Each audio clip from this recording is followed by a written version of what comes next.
नमस्कार and welcome you all to podium classes. मेरा नाम है पवन केसरवानी और आज हम पढ़ने जा रहे हैं डीएलएड फर्स्ट सेमेस्टर के साइंस के 20 मोस्ट इंपॉर्टेंट एमसीक्यूज। पहला क्वेश्चन है, पृथ्वी पर पाए जाने वाले पदार्थों को विभाजित किया गया है। तो पृथ्वी पर पाए जाने वाले पदार्थों को 3 भागों में बांटा गया है, सजीव, निर्जीव और मृतक। इसलिए हमारा ऑप्शन नंबर डी सही होगा इन सभी रूपों में। क्वेश्चन नंबर 2, सजीवों का प्रमुख लक्षण होता है। तो सजीवों का प्रमुख लक्षण प्रजनन होता है, क्योंकि बोलना और हंसना जो होता है वो सजीवों में होता तो है लेकिन सभी में नहीं। जैसे जो प्लांट्स हमारे होते हैं, जो पेड़ पौधे होते हैं, वो ना बोल पाते हैं ना हंस पाते हैं, लेकिन प्रजनन तो सभी करते हैं। इसलिए सजीवों का प्रमुख लक्षण प्रजनन होता है। Option number C. Question number 3, वे वस्तुएं जिनका निर्माण प्रकृति द्वारा होता है कही जाती हैं प्राकृतिक वस्तुएं। क्योंकि मानव निर्मित वस्तुएं तो वो होती हैं जिनका निर्माण मानव करता है, इसलिए हमारा ऑप्शन नंबर सी सही होगा, प्राकृतिक वस्तुएं। क्वेश्चन नंबर 4, रेगिस्तान में पाए जाने वाले पौधों की पत्तियां होती हैं। तो रेगिस्तान में जो पौधे पाए जाते हैं उनकी पत्तियां रोएदार, नुकीली और कांटेदार होती हैं, इसलिए हमारा ऑप्शन नंबर डी सही होगा। प्रश्न संख्या 5, श्वसन क्रिया होती है जंतुओं में, पादपों में, ए तथा बी दोनों में, या ऑप्शन नंबर डी इनमें से कोई नहीं। तो जो श्वसन क्रिया होती है वो दोनों में होती है, जंतुओं और पादपों दोनों में होती है, इसलिए हमारा ऑप्शन नंबर सी सही होगा, ए तथा बी दोनों में। क्वेश्चन नंबर 6, सजीव वस्तुएं कहलाती हैं जो चलायमान नहीं होते, जो श्वसन क्रिया करती हैं, ए तथा बी दोनों, या सी इनमें से कोई नहीं। तो सजीव वस्तुएं वो होती हैं जो श्वसन क्रिया करती हैं। क्वेश्चन नंबर 7, मनुष्य के श्वसन प्रक्रिया में काम आने वाली गैस है ऑक्सीजन। क्वेश्चन नंबर 8, जिन वस्तुओं का निर्माण मानव अपनी बुद्धि एवं कौशल से करता है उसे कहते हैं मानव निर्मित वस्तुएं। क्योंकि प्राकृतिक वस्तुएं वे होती हैं जो प्रकृति हमें प्रदान करती है, इसलिए इसका ऑप्शन नंबर ए सही होगा। क्वेश्चन नंबर 9, पौधों में भोजन का संचय होता है जाइलम द्वारा, फ्लोएम द्वारा, जड़ या पैलिसेड से। तो जो पौधे में भोजन का संचय होता है वो फ्लोएम द्वारा होता है, क्योंकि जाइलम का काम होता है जल का संचय करना, पानी का संचय करना, इसलिए ऑप्शन नंबर बी फ्लोएम द्वारा सही होगा।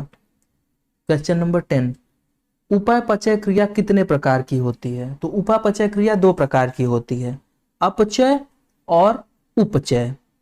उपचय होता है वो होता है कोशिकाओं के निर्माण के लिए, और जो अपचय की क्रिया होती है वो होती है बड़े कार्बनिक अणुओं को छोटे छोटे अणु में तोड़ना, जिससे हमें एनर्जी मिलती है, इसलिए इसका ऑप्शन नंबर ए सही होगा। 2 प्रकार की क्रिया होती है उपचय में, उपापचय में।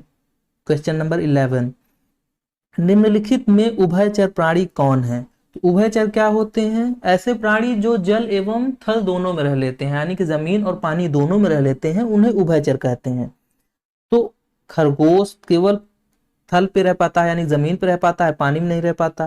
चूहा भी पानी में नहीं रह पाता, गाय भी पानी में नहीं रह पाता, लेकिन कछुआ है, कछुआ जमीन और पानी दोनों में रह लेता है, इसलिए ऑप्शन नंबर सी उभयचर यानी कि सही होगा option number C.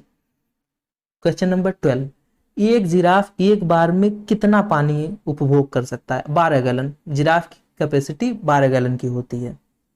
Question number 13, मछली में श्वसन के लिए कौन सा अंग पाया जाता है। तो मछली में श्वसन के लिए गलफड़ा पाया जाता है, फेफड़ा और त्वचा ये सब नहीं, गलफड़ा पाया जाता है, इसलिए ऑप्शन नंबर बी सही होगा। क्वेश्चन नंबर 14, कौन सा मछली का अनुकूलन अंग नहीं है। तो अनुकूलन क्या होता है, किसी जीव अथवा पौधे के द्वारा किसी विशेष परिस्थिति में अपने आप को ढाल लेना ही अनुकूलन कहलाता है, और ऐसे ढालने में जो मदद हमारी अंग करते हैं उसे अनुकूलन अंग कहते हैं। तो जो मछली का जल में रहने के लिए उसका धारा रेखित शरीर मदद करती है, उसको चलने मूवमेंट करने के लिए, पंख भी उसको मुड़ने और चलने में मदद करता है, गलफड़े सांस लेने में मदद करते हैं, फेफड़ों का कोई काम नहीं होता, इसलिए अनुकूलन अंग नहीं है में फेफड़े आएंगे। क्वेश्चन नंबर 15, सजीवों में कौन सी संरचना पाई जाती है। तो सजीवों में कोशिकीय संरचना, सेलुलर स्ट्रक्चर पाया जाता है। विभिन्न भागों से जुड़ने वाले संरचना या कणों से जुड़ने वाली संरचना जो होती है निर्जीवों के गुण होते हैं, इसलिए ऑप्शन नंबर ए कोशिकीय संरचना सही होगा। क्वेश्चन नंबर 16, प्रकाश संश्लेषण के लिए पौधे सबसे उपयुक्त भाग कौन सा है पौधे का? ये होता है पत्ती, क्योंकि पत्तियों में क्लोरोफिल पाया जाता है और यही प्रकाश संश्लेषण में भाग लेते हैं, यही प्रकाश संश्लेषण करते हैं। जड़ जो होता है वो जमीन के अंदर रहता है, तो इसमें सूर्य का प्रकाश पहुंचता ही नहीं, तो इससे प्रकाश संश्लेषण से कोई लेना देना नहीं है। तना जो होता है वो शुरुआत में जब पौधा होता है, जब हरे कलर का होता है छोटा सा, उस टाइम पे तना थोड़ा बहुत मदद करता है प्रकाश संश्लेषण में, लेकिन बाद में वो नहीं करता है। प्रश्न संख्या 17, संवेदनशीलता तथा अनुकूलनता किसमें पाई जाती है, किसमें पाई जाती हैं? सजीव में, निर्जीव में, मृतक में या किसी में नहीं? तो जो संवेदनशीलता और अनुकूलता है वो सजीवों में पाई जाती है, निर्जीव में अनुकूलनता या फिर संवेदनशीलता नहीं होती, मृतक तो मरे हुए हैं उनमें वैसे भी कुछ नहीं होता, इसलिए ऑप्शन नंबर ए सजीव में सही होगा। क्वेश्चन नंबर 18, इनमें से समाप्त होने वाले संसाधन हैं? ए पेट्रोलियम, बी मिट्टी, सी ऊर्जा या डी चट्टान? तो जो समाप्त होने वाले इसमें से ऑप्शन नंबर ए सही है, पेट्रोलियम, क्योंकि पेट्रोलियम हमें कुओं से मिला, रिफाइनरी में गया, साफ हुआ, हमने पेट्रोल या डीजल का उपयोग किया और वो धुआं बन के उड़ गया, तो वो धीरे धीरे समाप्त हो रहा है। ऊर्जा जो है, ऊर्जा न तो उत्पन्न की जा सकती है और ना ही समाप्त होगी। मिट्टी, मिट्टी भी कभी खत्म नहीं होगी, क्योंकि मिट्टी का, हम जैसे मिट्टी का बर्तन बनाए तो मिट्टी का स्वरूप बदलता है, लेकिन वो खत्म कभी नहीं होती।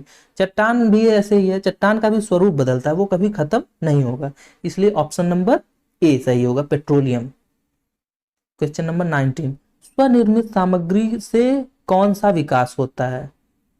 तो स्वनिर्मित सामग्री से मानसिक एवं शारीरिक दोनों विकास होता है। क्वेश्चन नंबर 20, इनमें से कौन सा पौधा कीट भक्षी है? आलू का पौधा, चुकंदर का पौधा, पिचर प्लांट या पुदीना का पौधा? तो इस ऑप्शन नंबर सी सही है, pitcher plant. Pitcher plant Meghalaya में पाया जाता है, मेघालय भारत में ही सिर्फ पाया जाता है और ये कीटभक्षी पौधा होता है।